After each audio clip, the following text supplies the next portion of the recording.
Hello, welcome back to Movie Husbands. Today we'll be reviewing Will and Harper.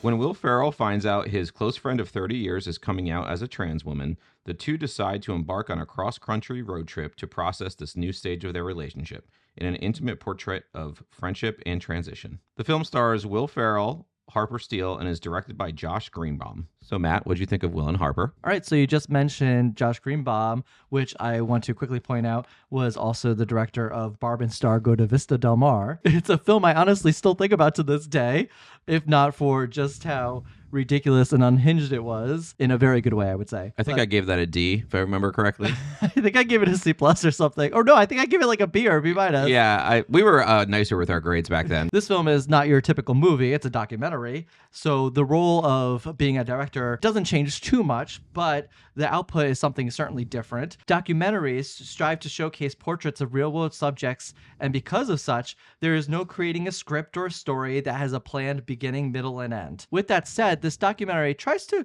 recreate those building blocks of a linear storyline by ways of this road trip, which we all know have beginnings, middles, and ends. So it's in the beginning where we find Will Ferrell, the actor, reading a letter from his good friend Harper Steele, who was one of the past lead writers on SNL, letting him know and other friends know that she is transitioning and is a trans woman now. From there, we are taking on this road trip where they decide to go visit all these states together, these places she's been in the country because she loves to travel.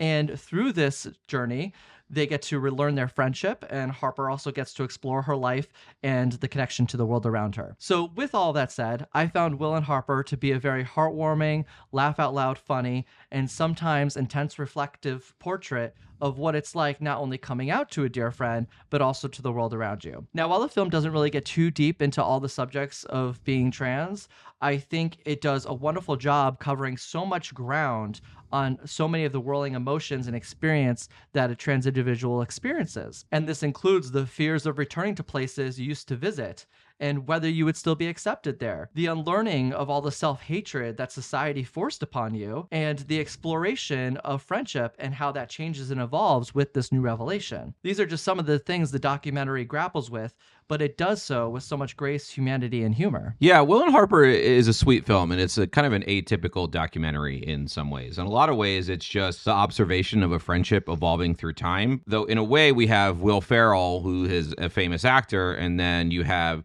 his friend Eric, who transitioned into Harper, which adds an extra wrinkle to that very well-worn theme. So I like the film too, though perhaps a little bit less than you did. I found it charming, funny, and very emotionally engaging, but maybe kind of slight or like devoid of craft in a way that would elevate a film into an upper echelon in my eyes. Still, though, it's hard to take fault with it. Like, it's so good-natured at its core. It's unassuming. It seeks to complicate and counteract a lot of bigoted views that unfortunately have become very mainstream. I don't think the film is unfair in its political ambitions or its portrayal of reality for a trans person, because it always highlights the human element. Ultimately, this is a film about seeking connection with one's humanity rather than like a preachy political diatribe, but I think it mostly succeeds at that. I completely agree, and I want to explore some of the things you said in there a little bit more, because the difference in this particular experience is that she is traveling the country with the Will Ferrell, so that complicates the experience here, because his influence takes precedent in so many of these different scenes. If people know him or don't know him,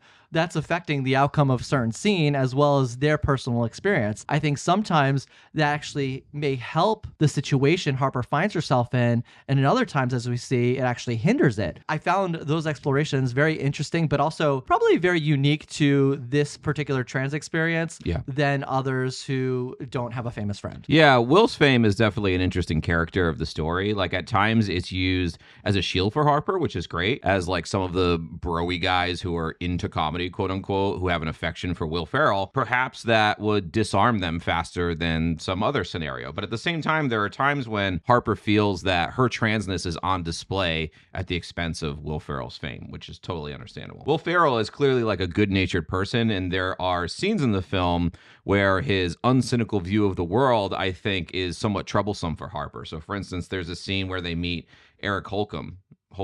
Oh, the governor of Indiana. Yeah. Yeah. Who, unbeknownst to Will, is a proponent of a lot of anti-trans legislation. That's an interesting moment where the disarming fame actually backfired a bit, because that's an uncomfortable situation for Harper, because Will Ferrell wasn't cynical enough. I think that Will has this idea of the world that if he just goes somewhere with his trans friend and he talks to some people and he makes them laugh, that suddenly like everything will be okay. And I think he learns throughout the film that that doesn't always work with some people who are deeply bigoted. And I thought that was an interesting transition. Yeah, and another transition I saw in his character is at the very beginning of this road trip, he did seem a bit more nervous, maybe, or there was a hesitancy to speak or talk about things. Throughout the course of the film, we get to see him, as well as Harper, I think, in so many different ways, get to open up with each other and learn so much about each other as well as themselves in this relationship that they have. Yeah, you can't help but feel for Harper in virtually all of the film. Like, we relate on some level to the trans experience with coming out, but we can never truly know what it's like to be in that position. And Harper's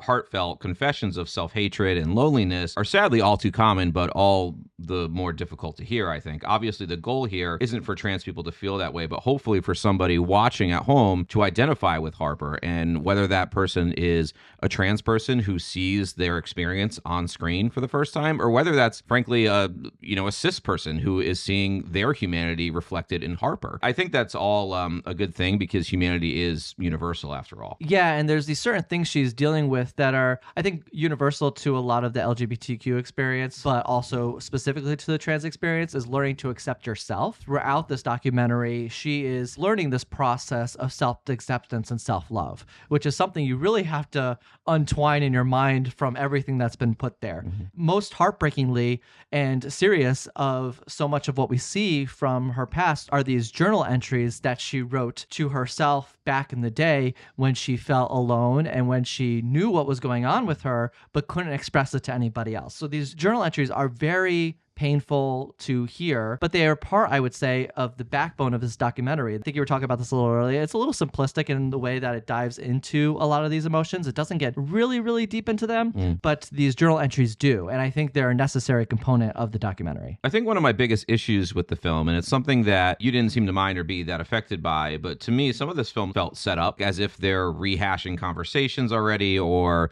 some of the film has some of these more formal setups with locations and stuff. Picking up Will Ferrell on the side of the road, or these interjections we have of like, we should go here now, we should do this, that seem like these polished post-production flourishes that to me kind of undermines the realism of the film. The way that you watch a great documentary, it's true fly on the wall, and like they capture something authentic and true, and the cameras happen to just be there. That does happen in this documentary a little bit, but more often than not, I feel like I'm at a distance with it. I did find that the authenticity of Harper's family and the scenes with her children and the banter between her and Will felt more honest than some of the public interactions. Ultimately, this is like the big issue of the film for me. It's not something that I can put my finger on and exactly how often it's happening, but it's just a distinct feeling I had that it wasn't completely authentic. I actually really like that component of the film, and the reason why is because I think when you're a celebrity and you're going into these very public situations, that's what you become. You become this person that everybody sees you as, this persona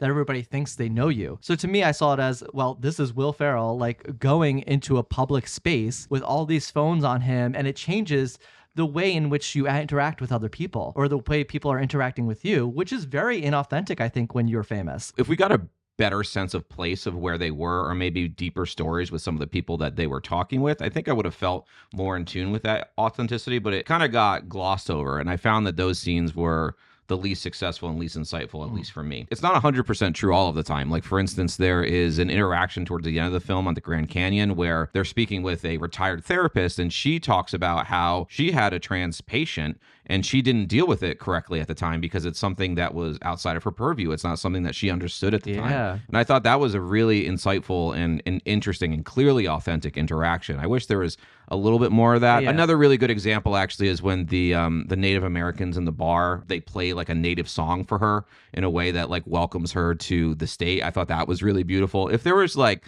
a hint more of that, I think I would have come around quite a bit on it. Yeah, I actually wonder if there was more of that just didn't make its way into the film. The documentary runs about an hour and 50 minutes long, but in the credits, we are provided all these scenes, not the audio of them, but just the visuals of all these things on the road trip that they did, all the places they went. I think obviously so, being that a documentary crew is just following you around, but we saw like go-karts and things like that, and go-karts didn't make it into the film at all. So I'm kind of wondering what that whole sequence was like or what happened there. I do want to talk a little bit about the humor in the film because the movie is really funny and we haven't really talked about that yet. There's this running gag about Pringles. She gets snacks from the Walmart and she gets nearly every flavor of like Pringle that they possibly have. Steak and cheese Pringles. One of the places they get to is her sister's house, and funny enough, they're just like, we brought you a gift, and it's just one of the things of Pringles.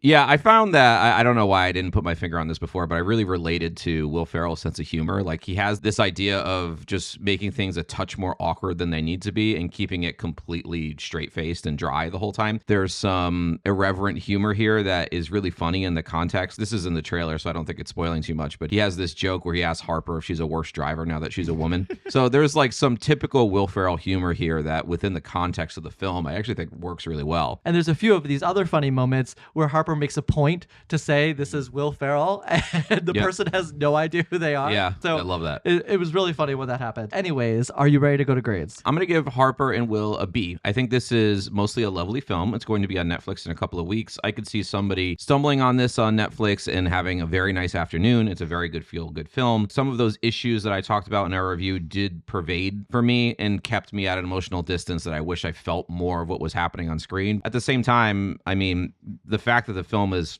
slightly slight in my eyes, it's still a lovely watch. I mean, I think most people are going to enjoy this film. I completely agree. I really enjoyed it, definitely more so than you, I would say. I give this film an A-. The road to understanding yourself and living in that truth, I think, is such a universal concept, but all too often I'm going a little diatribe here, but all too often trans people have been made to feel othered from that universal experience. For as divisive as the topic of trans people has been in this country, this documentary really uses the power of friendship to serve as the stark reminder of how simple it could all be. For example, friendships practice love and care. They practice acceptance of those with different lived experiences. They prioritize listening and seeking to understand rather than to respond. They practice humility when they mess up and get it wrong. And best of all, they practice the joy in lifting each other up. Now, while ignorant people in this world may be a little behind on espousing these same qualities, the good thing for Harper, I think, in this film, and one of my favorite things about it, is that she seems to have just what she needs for this moment: her family, her friends,